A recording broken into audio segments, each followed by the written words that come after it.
Group ग्रामपंचायत कळमगाव येथील टांचे station लगत झालेले अनधिकृत बांधकाम गेली 2 ते 2.5 वर्ष झाली आमचे ग्रामपंचायत असो व आमचे ग्रामस्थ आणि मी स्वतः त्या अनधिकृत बांधकामाच्या विरोधात आहेत।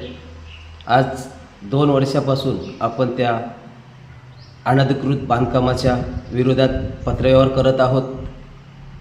आज जी घटना कुर्ला आणि खडवली या ठिकाणी जे 2 अतिरेकी सापडले तीच घटना आपल्या ग्रामपंचायत लगत झालेला अनधिकृत बांधकाम आणि तिथेच ती घटना किंवा अशा अतिरेक येऊन राहू नये, परप्रांतीय येऊन राहू नये म्हणून आपण त्या अनधिकृत बांधकामाच्या विरोधात आहोत। येत्या 30/4/2026 पर्यंत त्यांच्यावर कुठली कारवाई झाली नाही किंवा कुठल्याही प्रकारचा अनधिकृत बांधकाम तोडला नाही तर मी 11/5/2026 रोजी तहसीलदार कार्यालयासमोर आमरण उपोषणाला बसणार आहे। गेली आपण 2 वर्षापासून पाठपुरावा करत आहोत।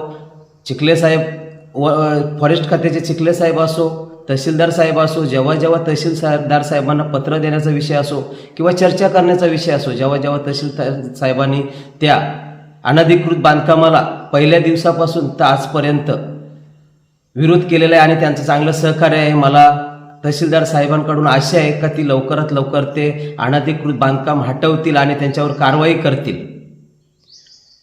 दुसरा विषय जो ग्रामपंचायत विषयी किंवा जो ग्रामपंचायतमध्ये ग्रामसभेचा ठराव झालेला आहे त्या ठरावामध्ये परप्रांतीयांना घरपट्टी लावण्यात आलेली आहे आणि ग्रामपंचायतचा ठराव झाला असून सुद्धा त्यांना घरपट्ट्या दिल्या गेलेल्या आहेत आणि त्यांना परमिशन दिल्या गेल्या।